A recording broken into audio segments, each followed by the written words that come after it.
തിരുവനന്തപുരം പാറശാല ഷാരോൺ രാജ് വധക്കേസിൽ ഇന്ന് വിധി ഉണ്ടായേക്കില്ല. ശിക്ഷാവിധിയിന്മേലുള്ള അന്തിമവാദം ആരംഭിച്ചു. നെയ്യാറ്റിൻകര അഡീഷണൽ സെഷൻസ് കോടതിയിലാണ് അന്തിമവാദം നടക്കുന്നത്. ശിക്ഷയെപ്പറ്റി വല്ലതും പറയാനുണ്ടോ എന്ന് കോടതി ഗ്രീഷ്മയോട് ചോദിച്ചു. പറയാനുള്ളത് ഗ്രീഷ്മ കോടതിക്ക് എഴുതി നൽകി. പ്രോസിക്യൂഷൻ വാദം ആരംഭിച്ചു. കഴിഞ്ഞ വർഷം ഒക്ടോബറിലാണ് കഷായത്തിൽ കളനാശിനി കലർത്തി നൽകിയാണ് ഷാരോൺ രാജിനെ സുഹൃത്ത് ഗ്രീഷ്മ കൊലപ്പെടുത്തിയത്. സാജിദ അജ്മലുണ്ട് വിവരങ്ങൾ നൽകാനായി. സാജിദ, ശിക്ഷാവിധിയിലുള്ള വാദമാണ് ഇന്ന് നടക്കുക. അപ്പോൾ മറ്റൊരു ദിവസത്തേക്ക് വിധി മാറ്റാനുള്ള സാധ്യതയാണോ?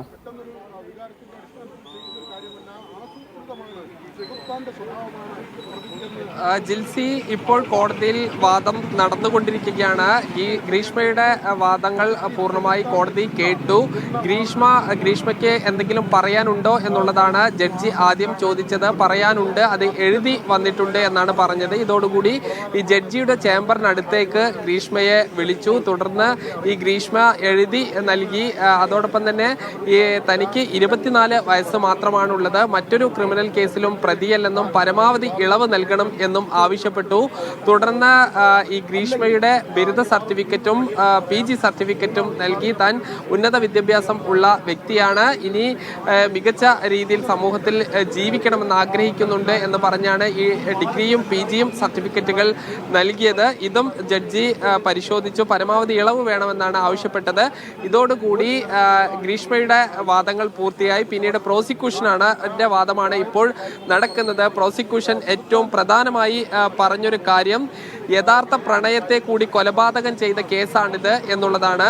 അതായത് ഒരു ഷാരോൺ രാജ് എന്നൊരു യുവാവിനെ മാത്രമല്ല ഈ ഗ്രീഷ്മ കൊലപ്പെടുത്തിയത്, മറിച്ച് പ്രണയം എന്ന ഒരു മഹത്തായ വികാരത്തെ കൂടിയാണ് കൊലപ്പെടുത്തിയത് എന്നാണ് പറഞ്ഞത്. സ്നേഹം നടിച്ച് വിളിച്ചു വരുത്തിയാണ് കൊലപാതകം നടത്തിയത്. ഗ്രീഷ്മയ്ക്ക് ചെകുത്താന്റെ ചിന്തയാണ്, ചെകുത്താന്റെ മനസ്സാണ് എന്നുകൂടി പ്രോസിക്യൂഷൻ കോടതിക്ക് മുൻപാകെ പറഞ്ഞു. വ്യക്തമായ ലക്ഷ്യത്തോടു കൂടിയാണ് ഗ്രീഷ്മ കൊലപാതകം നടത്തിയത്. അത് ഒരു തവണ ഈ വിഷം കലർത്തി നൽകുകയല്ല ചെയ്തത്, പല തവണ ആ ശ്രമം നടന്നു. അങ്ങനെയാണ് ജ്യൂസ് ചലഞ്ച് 2 തവണ നടത്തുകയും അത് പരാജയപ്പെട്ടു. പിന്നീടാണ് കഷായത്തിൽ ഈ കളനാശിനി നൽകിയത്. അങ്ങനെ ഒരു ചെകുത്താന്റെ മനസ്സുള്ള വ്യക്തിയാണ് ഗ്രീഷ്മ. അതുകൊണ്ടാണ് ഈ പല തവണ ശ്രമം നടത്തി അവസാനം വ്യക്തമായ ലക്ഷ്യത്തോടു കൂടി പ്രവർത്തിക്കുകയും ഈ കൊലപാതകം നടത്തിയത് എന്നാണ് പറഞ്ഞത്. 11 ദിവസം ഷാരോൺ ആശുപത്രി കിടക്കയിൽ അനുഭവിച്ചത് കൊടിയ വേദനയാണ് എന്നും പ്രോസിക്യൂഷൻ പറഞ്ഞു. വിഷം കഴിച്ചപ്പോൾ മുതൽ അനുഭവിച്ച വേദന ഡോക്ടറുടെ മൊഴിയിൽ ഉണ്ട്. അത് ഡോക്ടർ കോടതിയിൽ എത്രത്തോളം ഈ ആന്തരികാവയവങ്ങൾ അത് ബാധിച്ചിരുന്നു, എത്രത്തോളം വേദന ഷാരോൺ അനുഭവിച്ചിരുന്നു എന്നെല്ലാം തന്നെ കോടതിയിൽ പറഞ്ഞിട്ടുണ്ട്. അതുകൊണ്ട് പരമാവധി ശിക്ഷ നൽകണം. ഇതിൽ അപൂർവങ്ങളിൽ അപൂർവമായ കേസാണ് എന്നുകൂടി പ്രോസിക്യൂഷൻ കോടതിയെ അറിയിക്കുകയും ചെയ്തിട്ടുണ്ട്.